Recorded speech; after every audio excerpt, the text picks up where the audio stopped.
What's up, guys? Sarah Winstead here, bikini athlete and coach for Pro Physique.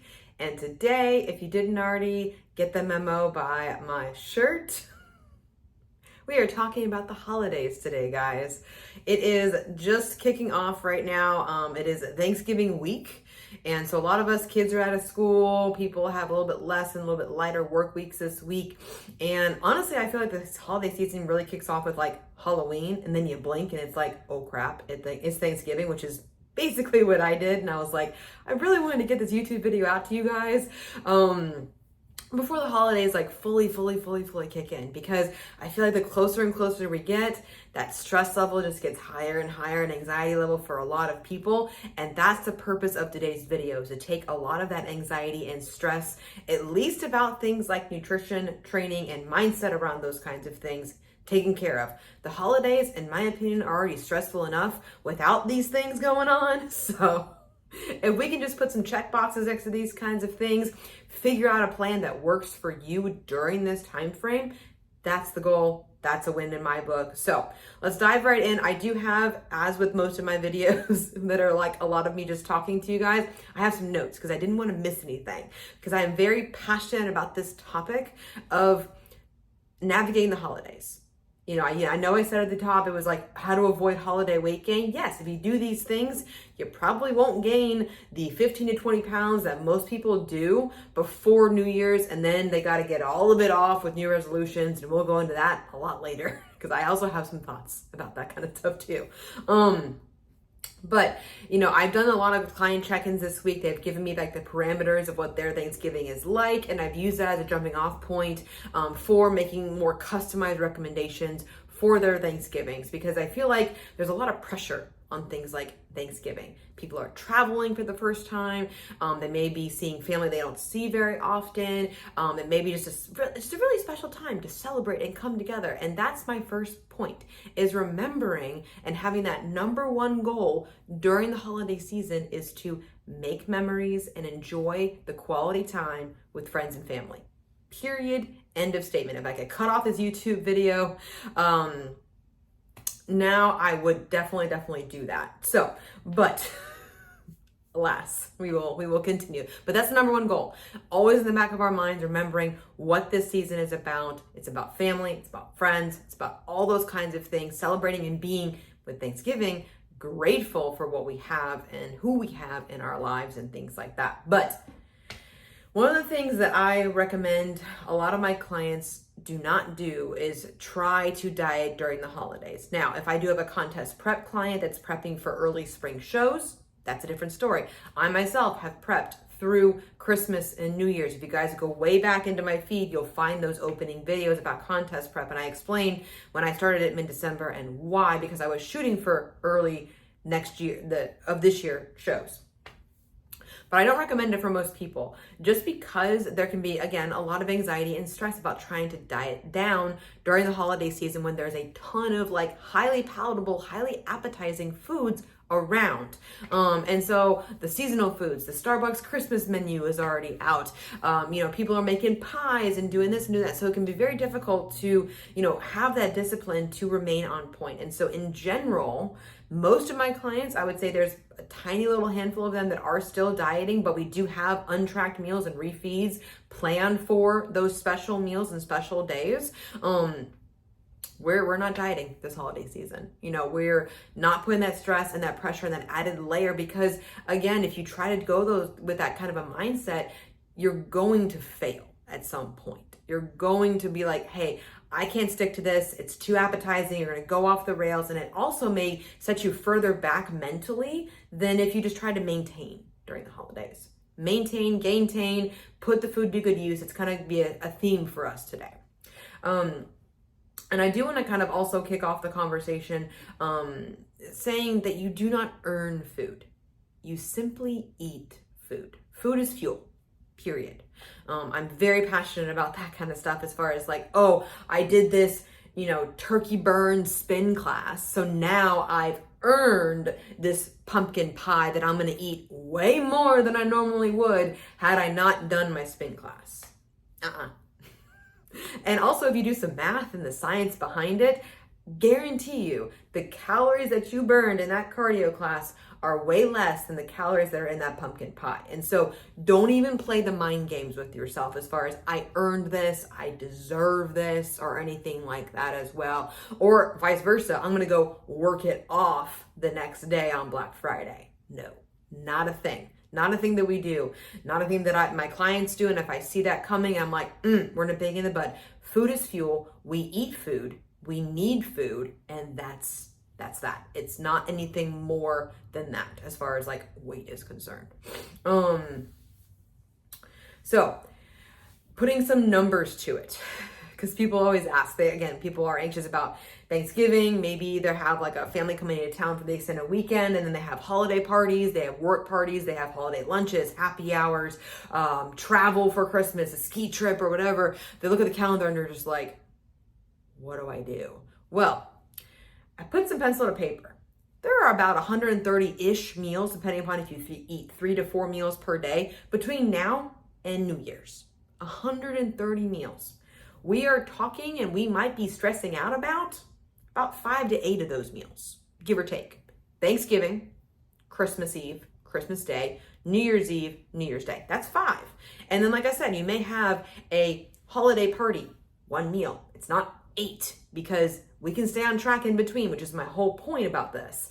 It may be another, happy hour or a holiday party with your spouses or significant others or friends or a Friendsgiving, things like that, where I said, as I said, 5 to 8, maybe 10 of 130 meals. There is lots of opportunity to get right back on track, get right back on that bandwagon. The next meal, you have an opportunity, and you can choose to do that. You can choose to kick the can and say, screw it until January. That is an option. It's also a choice. You can also choose to being like, you know what? I'm going to enjoy myself, make some memories with friends and family during these special meals and special times that I spend with people that I love and may not get to see very often. And then I just get right back on it. And then I'm choosing to get back on track with the next meal so that I feel better, so that my digestion comes back on track, so that I don't feel like in massive amounts of like inflammation or just like bloaty and gross for like weeks and weeks and weeks and weeks on end. That's a choice. We choose to get back on track. And so that's actually what we're talking about here. Is not like hundreds of meals. We're talking about 5, 8, 10 meals in the course of more than 100 meals that you would be having over the next couple of months. So putting things in hindsight and perspective and zooming out for a second, you're like, okay, I can do that. It makes it more feasible, right? The scale is going to fluctuate during this time frame. It's supposed to. I'm going to give you a prime example of using myself. We had a Friendsgiving last night with our friends that live like 45 minutes away. We used to watch like Game of Thrones and House of the Dragon together as like a weekly thing. We had a Friendsgiving with them. It was great. We did eat very, very late just because that's how everything goes with those nights, just because we watched Game of Thrones very late. So we eat very late. That in conjunction with just foods that I don't have very often, I contributed, and then I indulged in a couple of things that I wanted to indulge in. The scale's up this morning. About 1.5 pounds. Woo. Like, it's supposed to fluctuate. Water fluctuation, obviously getting home super late. We went to bed later than usual, but I still got up this morning and did my lift, so I put the carbs to good use. Love that. Love hard training after a loosely tracked or untracked meal, mindful meal, whatever you want to call them. I love training after that. Not trying to cardio it off. If you enjoy cardio, great, go for it. Have some fun. But if your goal is to build muscle mass and put the carbs to good use and use all that glycogen that your body is storing up, train hard, train heavy. Set a PR goal for yourself too. It helps turn that occasion into a positive thing for your body and for your physique and for your brain as well. Like I said, put the food to positive use. You can even build muscle or even recomp during this time frame. Training hard and training heavy and training with intent. You guys follow me on Instagram. You see me make the face all the darn time. I love training hard and heavy during this time frame. You know I'm going to be training glutes on Black Friday. That's happening. And same thing with Christmas Eve, Christmas Day, New Year's Eve, New Year's. I like training on the holidays if it's feasible for you with time frame and everything like that. Again, to get things flowing, get things moving. I also felt a lot better as far as like less inflamed and less like watery after that training session this morning. I felt like tighter. I was like, this is great. Again, move the carbs around, put them to good use, build some darn muscle mass. Do that. Rely on your habits. Don't start trying to like, do 15,000 things at once. If you're going to start a new habit, pick one thing. Be like, I'm going to eat more fruits and vegetables during this time frame. Or I'm going to focus on having protein before these bigger meals, which is also one of my tips.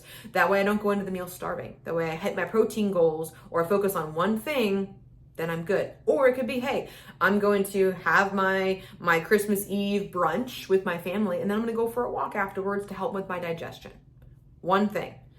Drink some water in between. Eat a vegetable in between. Those small habits can build up over time, either new or falling back on them when things start to go haywire with like holiday anxiety, stressfulness in planning, family, friends, whatever it may be, kids, relying on your habits, being like, hey, I know how to, track my macros. I know how to weigh and measure my food. I know how to hit my plan. I can prep some stuff in advance. I can always have my frozen veggies on hand.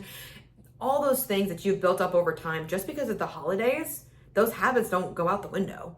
It's just like prep. You have habits that you follow, that you were really good about, you're disciplined, you're on point. Just because you're in improvement season doesn't mean you change your habits. Not like a brand new person or anything like that as well. It just looks a little bit different. So you just kind of move through these phases and not go to one extreme or the other.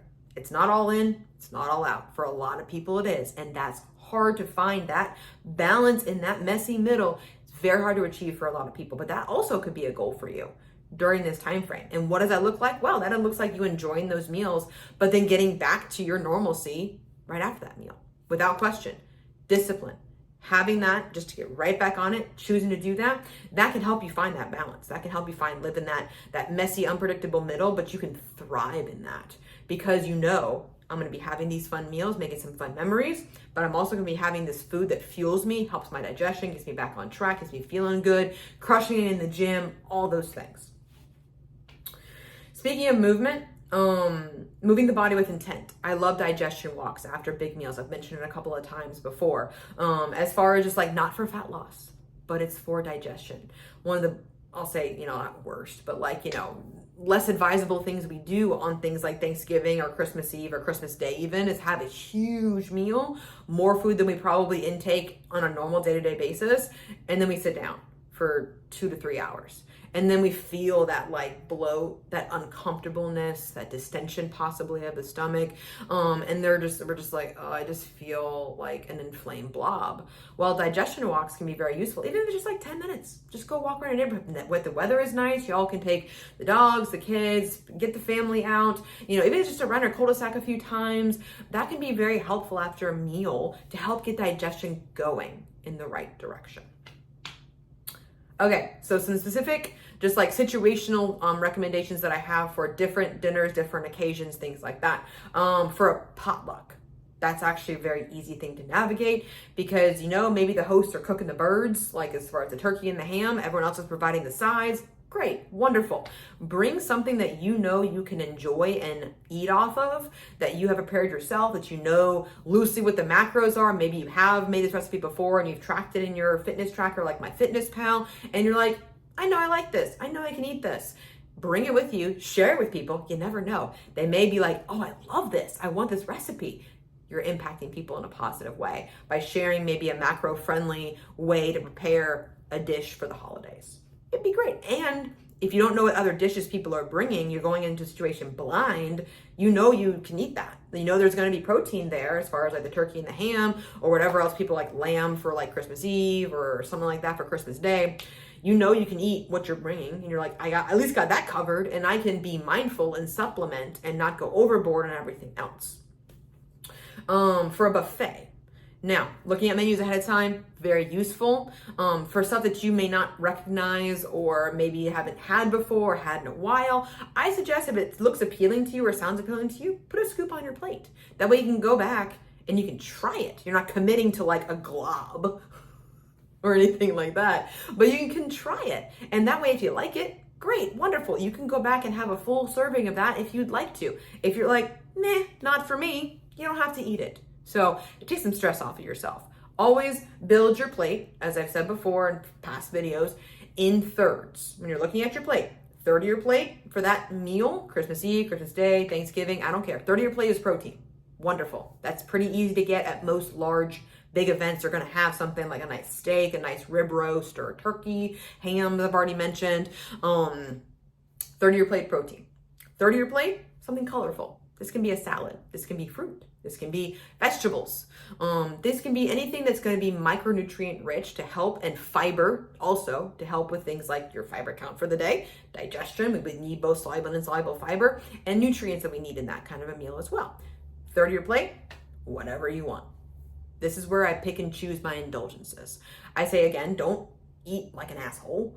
Be mindful, pick out things that you actually want. Or like I said with the buffet option, try a couple of things and be like, okay, I actually really want this hash brown casserole. Wonderful. Put a full serving on your plate, eat it, enjoy it. It could be a family recipe that maybe your cousin makes some bomb ass, like, I don't know, like green bean casserole that you don't get. Or for me, some of my mother-in-law's sweet potato casserole. I get it twice a year and it's on my plate. It's great. And I love it. It's the marshmallows, it's the pecans, whatever else she puts in there. It's magical. That is a portion of my third that I have, and it's fantastic. So yes, I would say enjoy seasonal recipes from family members you may not get very often. If it's more so like someone's pushing it on you, like a family member, like, grandma pushing those kinds of things, or grandpa, and being like, thank you so much, put a scoop on your plate. Again, you don't have to eat it. It's there. It's okay. If you don't like it, especially, then I say don't even eat it, because then, again, that perpetuates a negative relationship with food, which we don't want to have. So, never go into the meal starving. Never, ever. Don't do it. Don't fast for Thanksgiving. Don't fast for Christmas Eve dinner. That's even worse. It's just like, because then what are you doing? All the day, you're just thinking about food. You're food focused. You're anxious about it. You're worried about it. And you're just so darn hungry because you haven't done anything that day, that you're going to actually overboard indulge, and you're going to feel even worse the next day. So I don't recommend that at all. It's a recipe, in my opinion, for disaster. Absolute disaster. Never go into the meal starving. I recommend to my clients, if it is like a Christmas Eve brunch or a lunch or something like that as well, or maybe they have Christmas dinner in the afternoon of some kind, have your normal breakfast. Maybe have a protein shake on the way to the meal. That way, again, you maybe not go overboard on appetizers, but then you're actually fueled. And maybe if your breakfast maybe is higher in fats and carbs, maybe choose some fruits and vegetables in that meal to get some good fiber going for you, some good nutrients going for you. And then you feel a little more filled going to the meal. That way, yes, you're hungry for the meal because it's been a few hours, but you're not like overly starving, eat way too fast, which is another thing people do on holiday meals, that can really impact your digestion, your body's ability to absorb these things, and affect things like bloating. So always slow down, put your fork between meals, have a conversation with somebody during the holiday meals, and don't just nom it in 5 minutes. So take your time. Enjoy every bite of it. It's there for a reason, and it's there for you to enjoy with your friends and family. Remember, next point is, remember, it's about being among friends and family and making memories. So, getting back on track in between meals, I've kind of already mentioned this, is a choice. Those 130 plus meals, the next meal, get right back on track.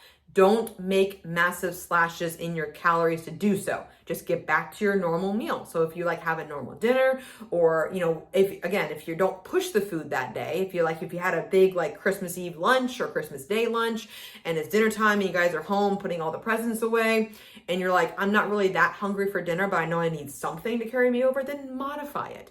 Modify using your hunger satiety signals. Actually use your brain. Don't just be like, oh, I'm supposed to have this for dinner in my tracker, so I gotta have this for dinner in my tracker. No, you can make adjustments to it based upon your hunger and satiety. So if you're not as hungry and you're like, maybe I'll just make myself, I don't know, I hate using the word salad, but a big bowl of some leftover honey baked ham, or make yourself a sandwich. I know that's a popular thing on Thanksgiving. Turkey sandwiches, anybody? That's a little bit lighter. It may not be as big as your dinners normally are, and it may not leave you going to bed super overstuffed kind of deal. So, let's see. If you overindulge, Say you went into the meal, you tried to, not go in there starving, you drank some water beforehand, you trained, you moved, things like that. And you went into the meal, you brought your food or brought a potluck thing, and you're just like, everything here looks so fantastic. And I couldn't do it. I just went overboard and overindulged. And now I don't feel the best the next day. What do you do? Well, you can learn from the experience. You can learn maybe a little nugget, or being like, hey, maybe I stood too long in the kitchen and I mindlessly nommed on the chip bowl, and all of a sudden I look down and you're like, oh crap, it's gone. Maybe that's what happened. Small things that you may, hey, maybe I can do that next time, of being like, put the chips on a plate and then walk into the living room, sit down on the couch and talk with those people. The way you're not mindlessly eating those kinds of things. That's one example. Or say, hey, maybe I forgot my protein shake at home, and that's why I went overboard on appetizers. Okay, next time, drink a protein shake, or bring one with you, or pack your little cooler with that kind of options for yourself for before the meal. That's okay. Or you got stuck in traffic or something like that, and we're running massively behind, and we need to actually have a snack in the car on the way. So those things, learning from your mistakes, or learning from when you go overboard, or when you don't feel the best, or when you didn't follow through maybe on the goals or mini goals you may have set for yourself for that kind of a meal, learning from it every single time.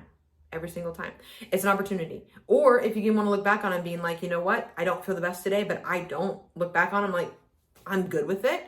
I'm happy with all my choices, and I wouldn't change anything if I could. Great, wonderful. That's a learning opportunity as well. Then I'm like, that's great. Let's move on and get right back on track and have a bomb lift and things like that. Drinking. So happy hours, situations like that, holiday drinking, holiday cocktails. There's a bunch of them out there that are very, very appealing during this time of year. I would say if you want to indulge in alcohol, but know that it's going to dehydrate you. So I always suggest drinking. Every other drink is water. So it's like alcoholic beverage, water, alcoholic beverage, water. It slows you down. It extends out the time frame a little bit longer, allows your body a little more time to process it and get less dehydrated. And then one of my clients actually recommended this on our Zoom call, because we have monthly team Zoom calls. If you're going to a bar, order your alcoholic beverage and your water at the same time. That way you got them, and you can even sip on both if you want to even slow you down even more on this alcoholic beverage. One of my hacks as well, if you find yourself being pressured to drink at those kinds of events, go up to the bar, order a club soda in a short glass with a lemon and a lime. It looks like a vodka soda. There's no mess, no fuss, no judgments from other people. If you're afraid of that, I understand that. And you don't want to have the time to take time to have a conversation. If you just want to not open that Pandora's box, I'm fine with that. That's my hack. Even putting like your protein shake in like maybe a fun glass to drink during appetizer hour. Or if you bring, like I bring some sparkling waters with me to my family events because I love my Zevia ginger root beers. They're amazing. And so I'm like, maybe putting that in a fun martini glass. That's another hack that one of my clients suggested on our Zoom call. Putting in a fun holiday glass, that way you're not missing out on the holiday martinis and the charms that come with that or anything like that. So that can be fun as well, to make it look more festive to you and make you feel more part of it, even though maybe you're choosing not to indulge in drinking at that event. Totally okay. So, last tip is still going to be regards to mindset of finding balance with fuel and fun and challenging yourself each and every event to get a little bit better. Even looking back on maybe how you were in holidays in years past. That's an improvement. That's a huge improvement. If you're like, wow, in years past, I would get really drunk. I would massively overeat, and I'd be like down and let it snowball and just, Uber Eats crap for days afterwards, trying to just feeling sorry for myself or whatever. Like if this holiday season, you make a mini goal for yourself, which I suggest all my clients do for these kinds of meals, of being like, what do you want to do? What do you want to accomplish? What's your goal for this meal? It helps you create like a loose plan of sorts, take some anxiety out of it. Maybe looking back at holidays past afterwards and being like, wow, this was I was much more mindful during this Thanksgiving than during the meal of Thanksgiving and with my food choices than I have been in years past. And by doing that, I had more fun with my family. I wasn't stressed out about the food because it's just food. That's all it is. It's food. It's fuel. That's all it is.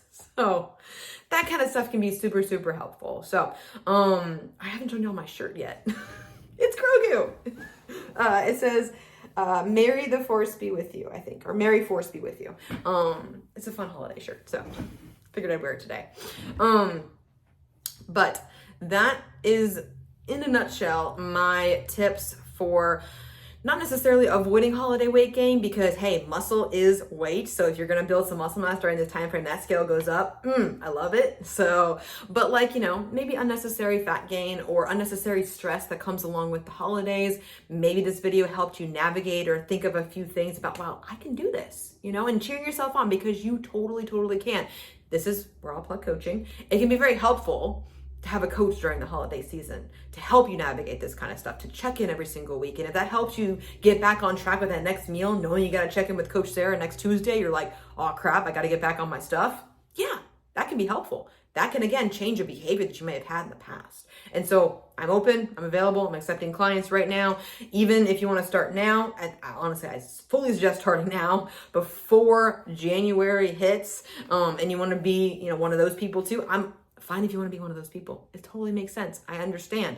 But I'm just saying it can be helpful now to set some of those habits down, work on yourself, stay accountable before the next year hits and everything like that. So I'll put my link below to apply for coaching. You can always email me as well at sarah@prophysique.com. But I appreciate your guys' attention today. I hope you guys found this helpful. If you did, share it with your friends, share it with your family, all the things. But again, I wish you guys all the best during this holiday season. And I can't wait to catch you guys in the next video. And I wish you guys a very wonderful and happy Thanksgiving.